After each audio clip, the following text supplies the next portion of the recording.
Hello and welcome to another in a series of conversations with someone making a difference in the accessibility space. Today's guest has a very unique perspective on how technology is helping create a more accessible world. Josh Barney is the CEO of the SEEK conference, where he brings together global leaders in sports and entertainment to explore the future of technology, fan engagement, and business innovation. A former director of technology and esports for the Utah Jazz, Josh has been at the forefront of transforming how teams connect with fans. He's also the founder of the Joshua Tree Project, a nonprofit focused on getting accessible technology into the hands of the people who need it most and advocating for public spaces to be more accessible.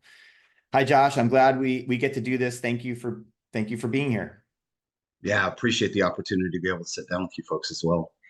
Listen, just to kind of set the tone, we always like to start with something fun, a totally random question, just something playful and offbeat, just to kind of warm up and ease us in. Does that sound like a plan to you? Sounds great. So, Josh, your question is, would you rather bubble wrap the floors in your house or program all of your door handles to giggle every time you open or close a door? Oh, that's the door handle for sure. My kids used to love to pull the bubble wrap out when we get stuff and stomp on it for hours. And so, yeah, I'd much rather listen to doors giggle than that. So, I'm a father, and I've been there through that period too. So that sound can get old. Yeah. For those who might not be as familiar, can you share a little bit about what the SEEK conference is and how you came to be involved, and now, not just involved, but running the show? yeah. So at my time, as we mentioned, I was with the Utah Jazz for 12 years. There came a period of time when I got promoted to be director that I was given the task of being in charge of the renovation of the arena that we did of what was the Vivint Smart Home Arena, which is now the Delta Center. I was in charge of the technology products component of that renovation. And there were some pieces of the project that I'd obviously never been exposed to before. Large public venue Wi-Fi, like it's not something you get to go do, every other weekend or whatever. So there were some definite blind spots that I had in my own toolbox. And so just reaching out to people in the community, ended up reaching out to an individual, and he recommended that I go to this conference. And I was like, well, what is it? He said, well, it's a gathering of all of your peer group, like all the people who work for the teams and venues around the globe get together and talk about best practices. And I was like, yeah, that's kind of the perfect thing that I need. So from that kind of moment in time, I knew that there was an opportunity to get back in and help the industry that I kind of loved. And that's kind of where my relationship started. A lot of my passion in this comes from that fan experience side of it. I call it the I was there moment. And this is really where it drives kind of the accessibility conversation is a lot of these experiences that are built in public spaces aren't built for people who have differing needs than a lot of folks. And my wife is one of those. And that's where that became readily apparent. We've been married 27 years now. So I've seen how difficult it is to kind of operate in public spaces that way. So I have a platform now where I can use this to go in and try and, I don't know if we'll ever solve the problem, but make it better. Make it more visible to people to recognize that we can go in and, be more intentional around how we do our venues and make it so everybody has an experience there that they can walk away and say, I was there. Prior to my time with the Jazz, we lived in Las Vegas, and both my wife and I love the desert. And if you live in Las Vegas and you see the surrounding area, the Joshua trees are very plentiful out in the desert there. And one of the neat pieces from a kind of a symbol nature of the Joshua tree is that it is a symbol of perseverance and adversity in the harshest of climates. And so kind of with this public forum and this ability to go in and try and help people kind of in their, desert, as it were, there's a cool piece of that that we wanted to kind of incorporate. And so the Joshua Tree Project now kind of walks side by side with the SEEK conference so that we can, talk about how to build better fan experiences and then make sure that we're building those fan experiences for everybody. I love the way you talk about the I was there moment. During your career, you've helped create those I was there moments for thousands of people. There was one story, one, I was there moment that really stands out and I think helps illustrate the importance and impact of inclusive technology. You shared it with me previously. I'm wondering if you'd be willing to share that story again now. So about the time that we were doing the renovation, I had seen a video, YouTube or wherever it was at, of a gentleman who had an opportunity to wear these kind of a new technology, new set of glasses that had allowed him, because he had lost his vision, to be able to see a football game. And the Indianapolis Colts were the ones that had distributed this video of it. And I was like, yeah, I've got to do that. That's something we have to do. And they had a little camera in the middle of it that would grab, things at distance, and then had two TV screens on the inside of the glasses that would allow people with low visibility to actually be able to see at a distance. So that was kind of the technology that we wanted to employ. And so then after I made this presentation, our marketing director, Rob Nish, was sitting at the table with me. He was like, "You'll never believe this, but like 6 months ago, there was a guy who reached out and asked if we had any sort of technology like this for, his son." And I was like, okay, well, let's reach out to him, see what we can tie together. And I got introduced to Jeff and his boy Landon. And Landon has a condition called aniridia. And it's where he has no iris. So it's cornea and then pupil. And so the iris is obviously the muscle that gives you the ability to see at distance. And because that didn't exist, his field of view was about an inch off of his eye. And so he would watch Jazz games from his house by putting his face up against the TV and then following the motion around. And so we were hopeful that this would actually end up being a really cool thing. And the glasses themselves at the time were about $10,000, to purchase a pair. So we knew that for a majority of people, that was cost prohibitive, and we wanted to see if there was a way we could facilitate this. So we invited Jeff and Landon to come to a game, and it just happened to be one of our playoff games, which all of a sudden leveled it up a little bit as well. So before the game, Landon,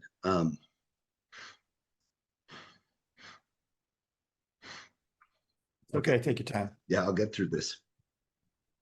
Landon got to come down and sit courtside and got to watch the shoot around.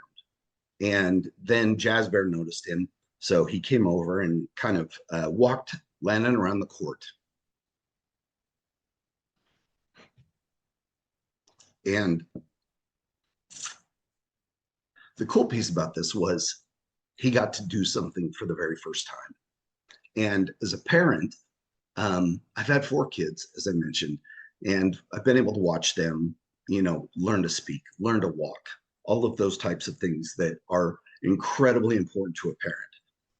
But they did not appreciate those things at that time because they were kind of too young to do that. Well, Landon was at an age where it mattered.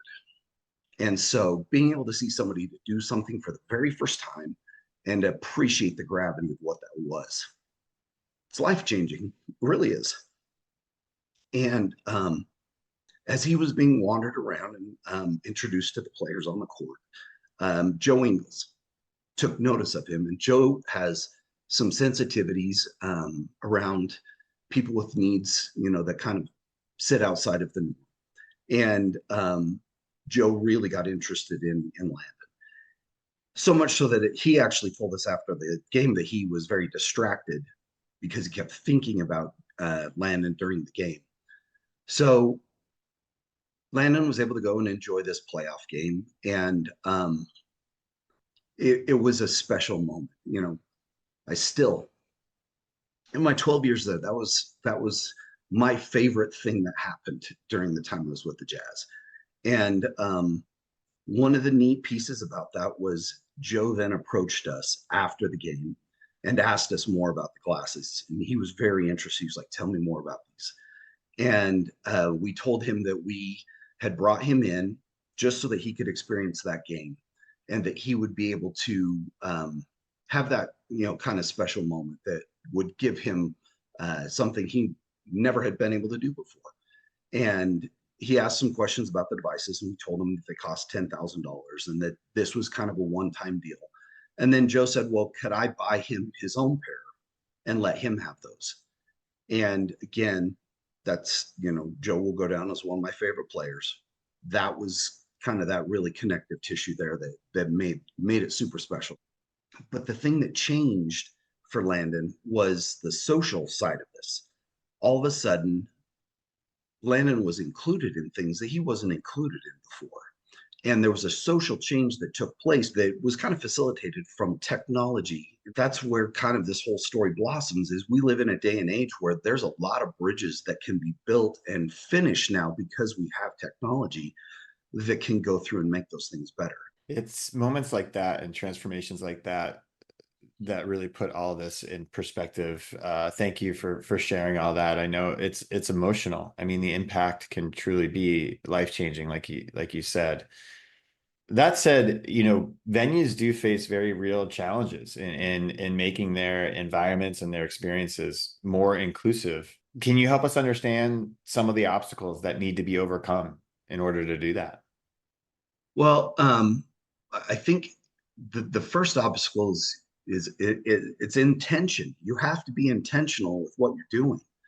And for many years, ADA became a checklist to just meet the bottom requirements. And and while that is good, we can't just operate at meeting the basic requirements for anything. I mean, if we were just doing that in general for everybody, that's bad business. So when we look at the actual opportunities, being intentional with how you do these things and how you approach it matters. And we see that with the Buffalo Bills, with the new build that they're doing at Highmark Stadium. Before they even dug a hole in the ground, they were actually having conversations with groups around their accessibility to make sure that what they were building was not just to meet the bare minimum, but to go in and actually make what the venue needed to be accessible, to be where you're not worried about obstructive views, you're not worried about your visual impairments that may be there. Like, they had conversations before the hole was dug to go in and really talk around what that looked like. And I think that's the biggest one, is that it can't be an afterthought with how you approach this stuff. I'm curious, in your experience, in your years, since you first went to that seat conference, are others embracing universal access and inclusive design the way that you are? Is that topic gaining more traction? Or do you see a renewed intention, like you talked about? There, for a long time, has been a stigma around losing your hearing as you get older. And my father-in-law is 80 years old, and for years he kind of just would sit passively at our family gatherings because he could not hear what was being said. And we kind of beat him over the head till he finally decided to get some hearing aids and started wearing them.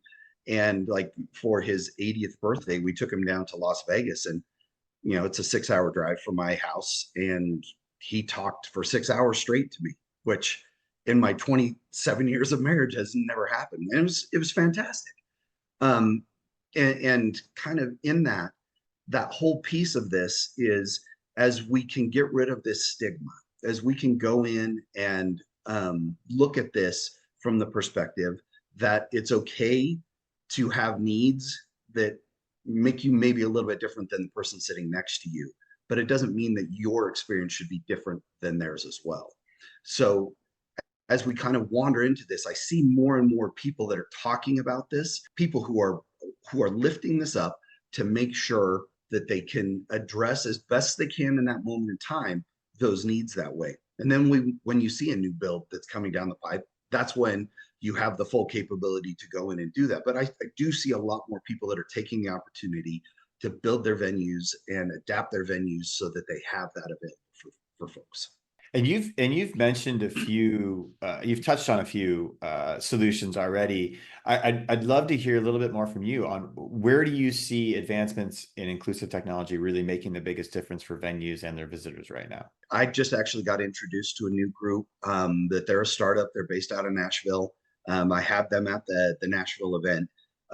They're called Uplift. And one of the cool pieces about them is they're effectively like a wheelchair elevator, just for a stationary position. So they have a device that can be rolled into any space, and then a wheelchair can be put onto it, and it will lift it up about 18, 20 inches. So there's no longer obstructed views. So you can wheel those into a suite. You can have them down in the general, admission area of a concert in a place where you typically would not be able to go put a wheelchair. And now you can go and put those things in those places. That's what I'm seeing these advancements kind of come out of, is people rethinking what the experience could look like and starting from the position of what's possible versus these are the constraints that we have. I see a lot of these solutions. One Court is actually one that's been making very big news recently around their haptic feedback solution they have for visually impaired people inside of stadiums and venues, and building this tablet that visually impaired individuals can follow along with, so that if it's a baseball game or a basketball game or whatever that is, they can now follow along and be in the stadium as well and be a part of that experience and have that I was there. Like, we're just seeing kind of all of these different views of how this solution can come about. And that's actually kind of the cool piece of this, is that I think there are a lot of people who are trying to make a difference in their space. And now it's just going through and taking some of these technology solutions and kind of building an experience in and of itself around that. So It's awesome to hear about the energy and the ingenuity that is being directed in this direction. So, what role can Bluetooth technology play in making public venues more accessible and creating more inclusive environments for everyone and really improving that fan experience? I think one of the easiest pieces is that Bluetooth is already a name that everybody knows. Like, it's not something that, you'd have to let people, oh, by the way, Bluetooth is this. No, everybody knows what it is. And it's just kind of forming in their head what that solution could look like, because most people just know of it as a one-to-one relationship. It's your earbuds and your phone, and that's kind of how that is.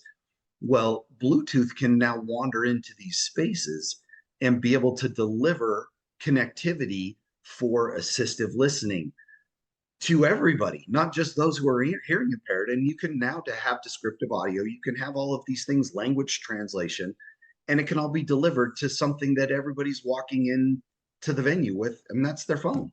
Like, utilizing technology that people are already using is like the easiest lift that there is out there. Now you can fill every inch of your venue with capabilities of making sure that nobody misses the action, that when you get up to walk out to go buy a hot dog or whatever, in that moment that you're walking away from your seat, you're not missing the action. You're still connected.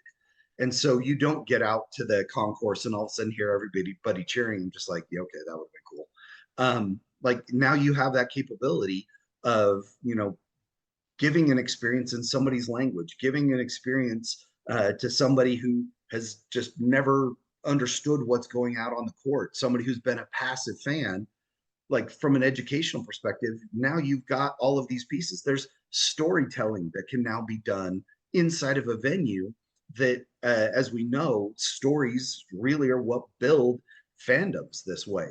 And we have capabilities to utilize our venues. I've often said buildings aren't a noun, they're a verb, because they're always in motion. So how do you go in and make your building work while it's in motion?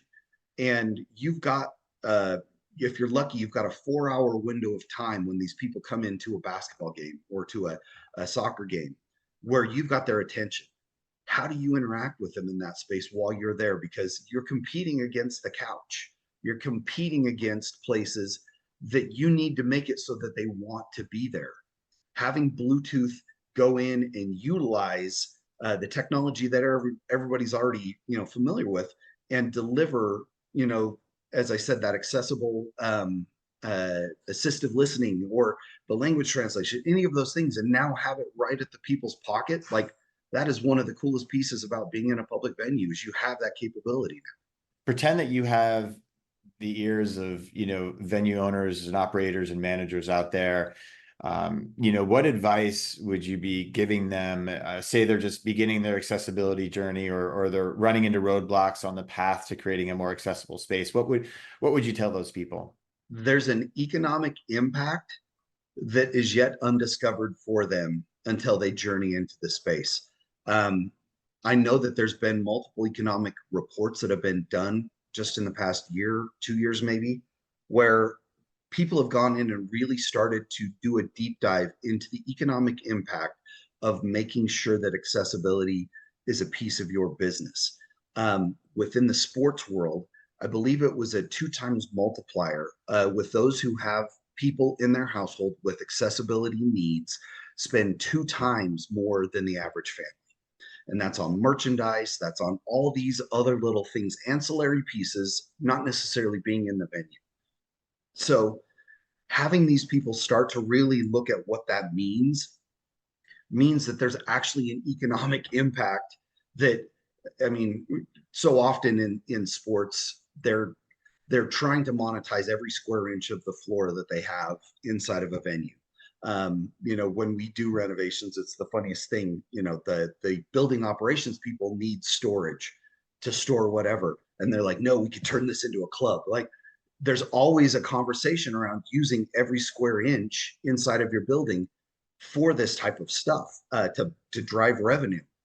And if we just refocused on how we're driving revenue and started to go in and look at all the other pieces that we have for what that in-seat experience looks like, for any of the things that we talk about around sensory rooms, or any of these things that will give people a space to be in, there's an absolute economic impact in that, and you drive experiences with that. Your work to ensure that access and belonging are built into the environments we all share is really helping shape more inclusive public spaces, and is making a real difference for thousands of people. So we're very grateful for all you do. We're grateful for your time today. Thank you very much. I appreciated the opportunity to chat with you. Thank you. I appreciate you having me on. And just kind of my final thought as well is, for people that are out there that kind of feel in that moment of being hopeless, recognize that you have the ability to make change in your own space. There's a lot of the things that we often don't go look at that we recognize after the fact that we could have made a difference in those things. And I hope that other people go in and look at those situations that they have and recognize where they might be able to lift where they stand and make a difference in their own space that way. Yeah, thank you for the difference you're making. Thank you. Appreciate it.